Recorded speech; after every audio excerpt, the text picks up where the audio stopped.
Hello!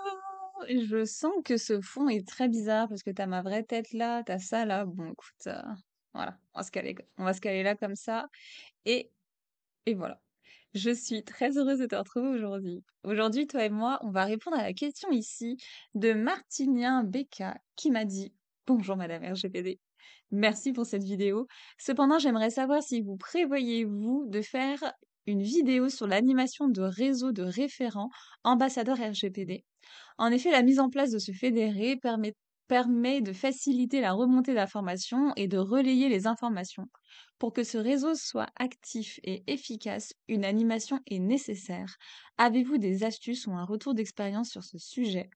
Merci par avance. Martina, merci pour ta question, déjà.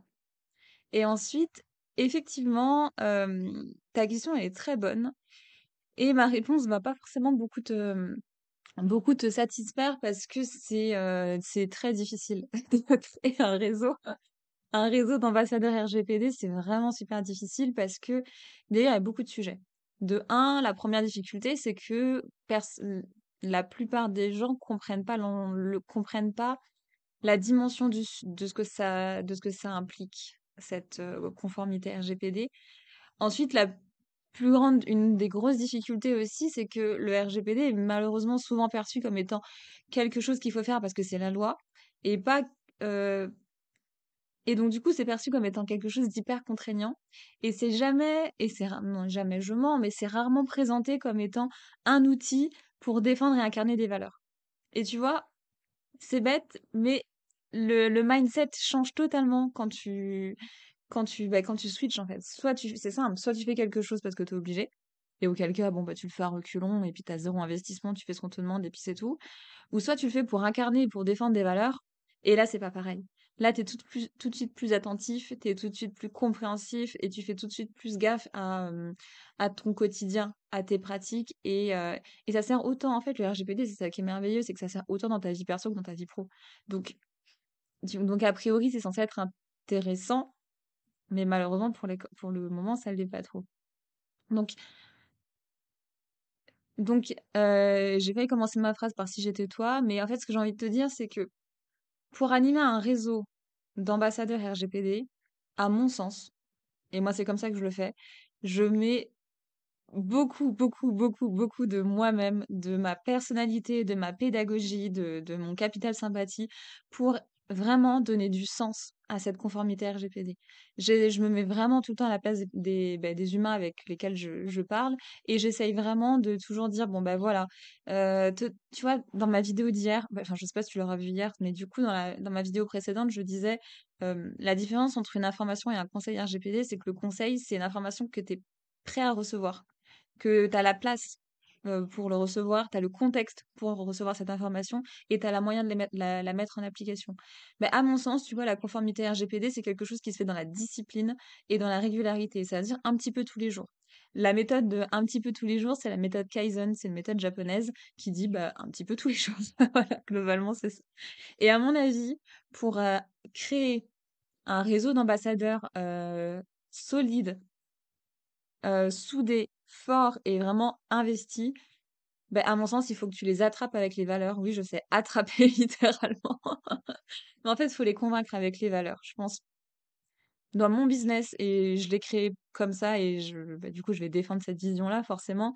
Mais convaincre les gens parce que, soit par le règne de la peur, soit parce que c'est obligatoire, ça marche, hein. Mais c'est pas des choses que j'ai envie de défendre. Donc, il faudra peut-être que tu trouves quelqu'un d'autre pour essayer de te partager ses astuces sur ces sujets-là. Moi, je veux vraiment régner par les valeurs, par ce que ça défend, les valeurs du RGPD, ce que ça défend et ce que tu incarnes en fait quand tu les appliques dans ton activité. Et effectivement, à mon sens, c'est comme ça que j'essaye en tout cas moi de créer mon réseau d'ambassadeurs, de le développer dans les entreprises.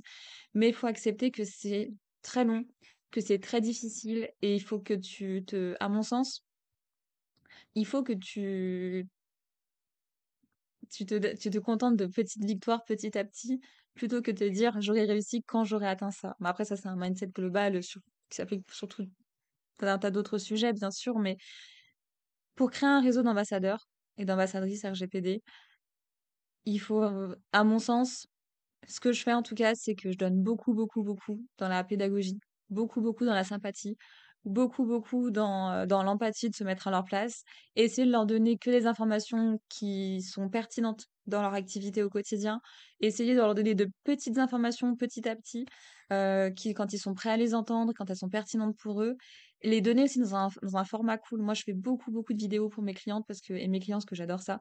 On m'envoie une petite vidéo d'Inès qui dure 3 minutes sur une playlist privée, et puis c'est plié, tu vois. Donc du coup, tu vois, je disais la dernière fois que pour moi, les logiciels de conformité RGPD, c'est vraiment génial parce que ça, t'as une expérience utilisateur qui est vachement plus sympathique qu'un fichier Excel ou un fichier Word. Bon, je pense qu'a priori, ça concerne tout le monde, c'est pas qu'une question de génération. Et donc du coup, tu vois, je me dis, voilà, faire, enfin, c'est de l'investissement. Faut se donner. Rien espérer attendre en retour. Faut vraiment se donner et voilà, y mettre son âme, y mettre son cœur et vouloir faire les choses correctement. Et c'est comme ça que ça va se faire. Et puis, il faut être résilient parce que ça va être long, long, long. Vraiment, hein. Je dis pas ça pour te décourager, mais je te dis ça parce que c'est vraiment la vraie vie, en fait. Et c'est ma vraie vie en tant que DPO externe parce que tu vois, moi, en plus, je suis externe. Donc, c'est encore plus difficile de créer du lien quand t'es externe. Mais c'est de la discipline, c'est de la régularité, c'est beaucoup de pédagogie, beaucoup de capital sympathie, beaucoup de donner du sens à ce que tu fais, donner du sens à motiver les ambassadeurs et les ambassadrices à représenter cette activité, représenter cette fonction, et effectivement faire en sorte que eux y comprennent, parce que tes ambassadeurs et tes ambassadrices RGPD, ils te représentent quelque part. Donc, il faut que tu t'assures que eux ont bien, bien compris ton sujet, qu'ont bien compris tes valeurs, qu'ont bien compris ton message, pour qu'ils se les réapproprient et qu'ils puissent les diffuser avec le langage corporate auquel ils appartiennent. Je dis ça quand tu es un DPO externe. Et quand tu es un DPO interne, bon, bah, a priori, tu as déjà le langage corporate, donc tu sais à peu près comment toucher le cœur de tes équipes. Mais c'est vrai que c'est très long, quoi, mais je pense que comme beaucoup de choses, et notamment les bonnes choses, elles sont très très difficiles au début à aller chercher, et puis petit à petit, ça devient de moins en moins difficile, et à un moment donné, on finit par récolter les fruits de son travail, mais